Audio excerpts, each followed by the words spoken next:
Votre journal, c'est tout de suite sur Média TV Afrique. Merci de nous rester fidèles. Voici les titres qui font l'actualité. Attentat terroriste au véhicule bélier aujourd'hui à New York. Le chauffeur d'une camionnette a foncé sur des cyclistes dans le sud de Manhattan, faisant au moins 8 morts et au moins 11 blessés. Tous les détails dans ce journal.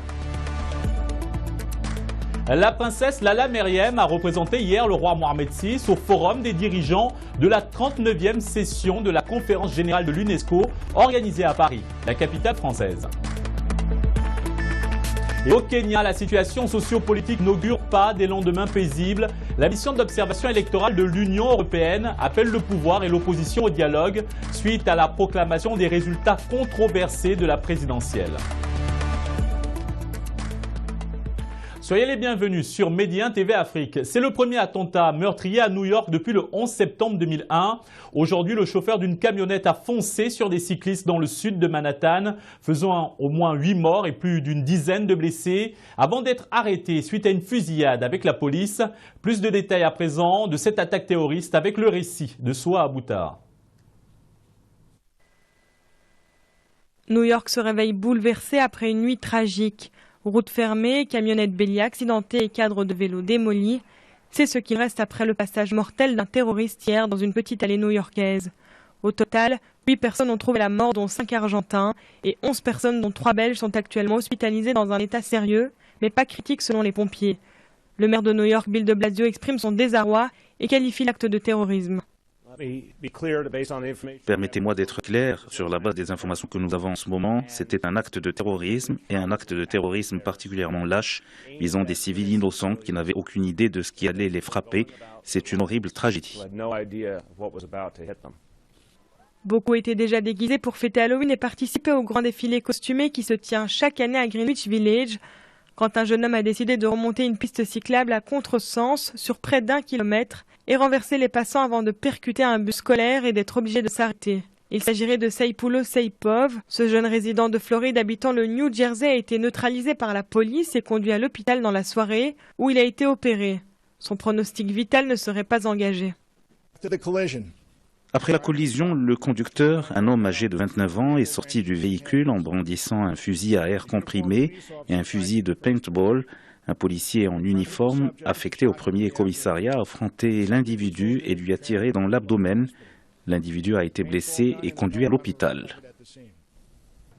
Times Square, haut lieu touristique déjà visé par un attentat avorté en 2010, est l'un des lieux new-yorkais les plus surveillés.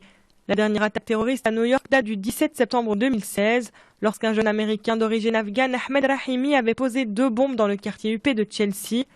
Une seule avait explosé, faisant une trentaine de blessés légers, et par miracle, aucun mort selon la police. Et suite à cette attaque terroriste au véhicule bélier à New York, le président américain Donald Trump a annoncé dans un tweet qu'il a ordonné un renforcement du programme de vérification des étrangers voulant entrer aux États-Unis, avant d'ajouter dans un autre tweet, je cite, « Être politiquement correct, c'est bien, mais pas pour ça », fin de citation. À plusieurs reprises, Donald Trump avait tenté d'interdire par décret l'entrée aux États-Unis de ressortissants de plusieurs pays et de tous les réfugiés. Des décisions systématiquement attaquées en justice.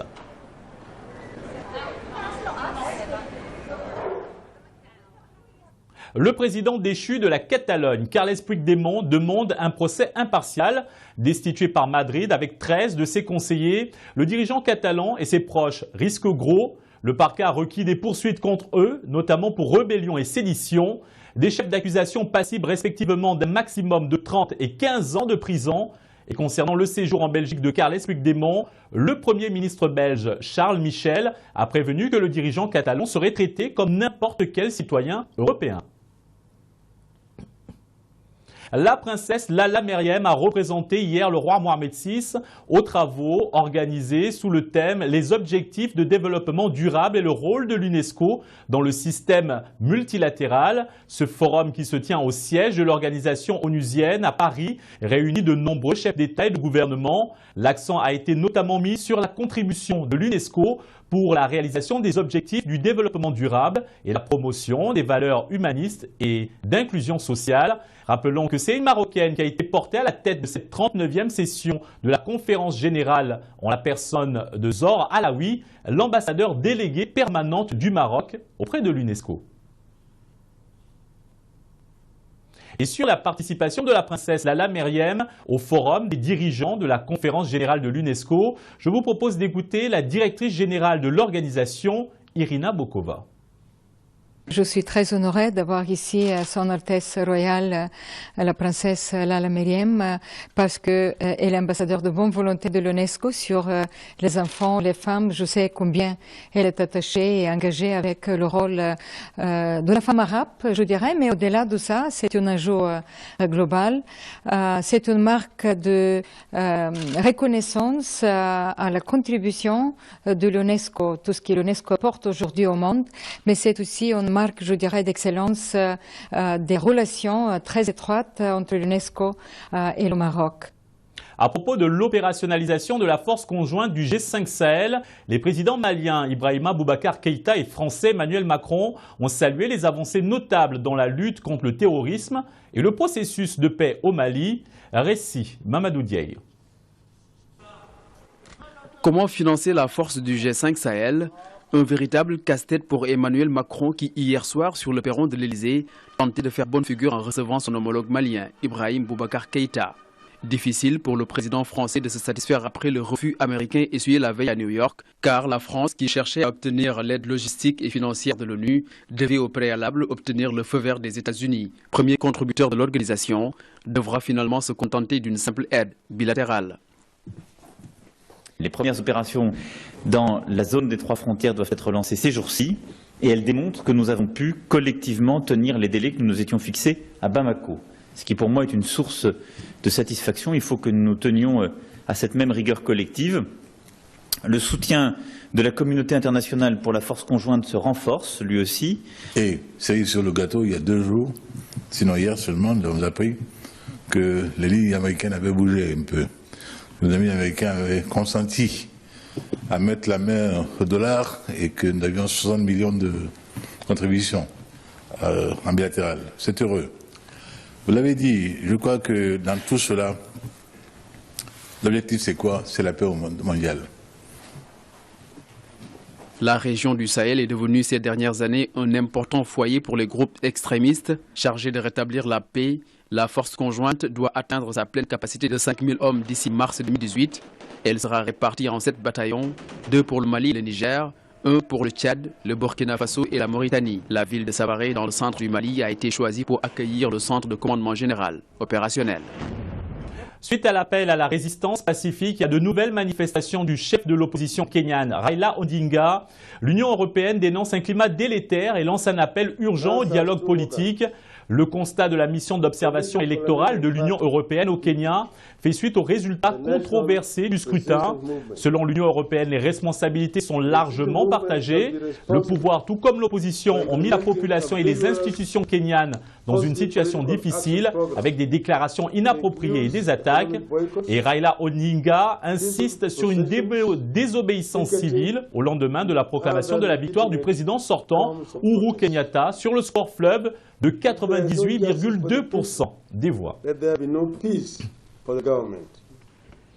10 morts dans une fusillade en Afrique du Sud. Cette tuerie s'est déroulée lors d'une embuscade hier dans la ville de Ladysmith. À l'origine, une guerre sanglante entre les chauffeurs de taxi, collectifs pour le contrôle de certains trajets et itinéraires plus rentables dans la province du KwaZulu-Natal. La police assure qu'une enquête a été ouverte et que le motif de cette fusillade reste à déterminer. Récemment, cette même province a aussi connu une augmentation du nombre d'assassinats politiques. Le gouvernement a mis en place une commission pour enquêter sur ces meurtres. Le Maroc se dote d'une nouvelle charte médias, environnement et développement durable. Il s'agit de la première du genre, initiée par la Haute Autorité de la communication audiovisuelle. Cette charte a été signée, entre autres, par des acteurs gouvernementaux et non gouvernementaux, ainsi que des représentants de différents supports médiatiques. Les détails de ce projet avec le reportage de Sahar Oumimoun et Wazine Adan. Lancée dans le cadre de la COP22, cette charte aspire à aboutir à un engagement moral entre partenaires, conscients du rôle catalyseur des médias, tous supports confondus, face aux grands défis environnementaux et de la nécessité de renforcer ce rôle. Cette charte fixe 2030 comme année pour réaliser ces différents objectifs.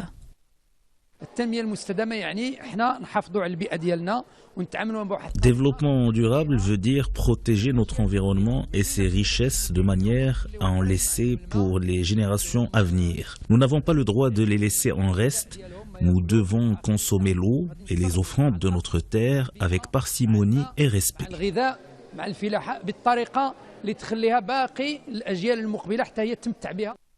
Les partis signataires de cette charte soutiendront les médias, notamment en mettant à jour des textes législatifs et organiques pour combler tout vide juridique possible, en permettant l'accès des médias aux informations correctes et actualisées, et également en les intégrant dans les différentes manifestations environnementales. Notre participation était tout à fait naturelle au vu du rôle que joue l'Institut dans le domaine de la formation et de la sensibilisation aux thématiques relatives au développement de manière générale. Nous sommes partenaires de la ACA et nous avons contribué à l'élaboration de cette charte. À travers cette charte, les médias nationaux s'engagent à redoubler d'efforts en vue de placer les questions de l'environnement et du développement durable au cœur de l'information, du débat et de la sensibilisation publique et à améliorer les compétences professionnelles dans ce domaine. Clap de fin pour les Underwood, le couple présidentiel le plus puissant des États-Unis à l'écran. En effet, la plateforme de vidéo en ligne Netflix a décidé de suspendre la production de la saison 6 de House of Cards, privant ainsi le président Frank Underwood, interprété par l'acteur Kevin Spacey, d'un deuxième mandat à la Maison-Blanche. Pourquoi cet arrêt soudain ? L'acteur principal et aussi producteur de la série, Kevin Spacey, fait face depuis quelques jours à des révélations scandaleuses d'harcèlement sexuel sur mineurs, des faits qui se sont déroulés il y a plus de 30 ans. Suite à ces révélations, Netflix a décidé conjointement avec le producteur de la série d'arrêter donc le tournage d'House of Cards jusqu'à nouvel ordre, le temps d'examiner la situation. Et du sport maintenant pour clore cette édition avec la Champions League ce soir et le choc Real de Madrid-Tottenham sur la pelouse anglaise du stade Wembley. Le match retour des deux leaders du groupe H qui se sont quittés lors de leur dernière confrontation sur un nul 1-1 à Santiago Bernabéu. Le Real jouera avec un léger désavantage car 4 de ses titulaires seront absents. Il s'agit du gardien Keylor Navas, des défenseurs Raphaël Varane et Dani Carvajal et de l'attaquant Gareth Bale qui n'affrontera donc pas son ancien club. Maintenant écoutons Frédéric Hermel, correspondant à Madrid pour Radio Méditerranée Internationale. La situation en Europe est quand même meilleure puisque, voilà, comme le Borussia est totalement écarté pour la qualification, c'est la première place qui se joue. Donc le Real n'a pas de risque de ne pas être qualifié pour les huitièmes de finale de la Ligue des Champions. Mais c'est vrai que s'il y avait de nouveau un mauvais résultat, vous savez, des faits, par exemple, bon, là, le mot crise commencerait vraiment à être employé du côté de Madrid. Donc, c'est vrai que la situation n'est pas idéale. Il n'y a toujours pas Kovacic, toujours pas Carvajal, toujours pas Keylor Navas. Il y a quand même beaucoup de joueurs importants qui manquent. En général, il y a plutôt une thérapie continentale. C'est-à-dire que quand ça va pas très bien à la maison, le Real Madrid a plutôt pour habitude de faire de belles choses en Europe. Donc là, il serait vraiment bien pour les joueurs du Real Madrid et pour Zidane lui-même de mettre un terme à cette série de doutes et de matchs pas terribles, même quand il y a eu victoire. Et pas meilleur endroit que Wembley, un stade mythique dans lequel le Real n'a jamais joué pour pouvoir se relancer dans cette saison qui est loin d'être terminée. C'est tout pour cette édition d'Information. Retrouvons ensuite le JT de l'Écho et la revue de presse économique africaine. Merci à vous, merci de nous rester fidèles et bonne suite des programmes sur Média TV Afrique.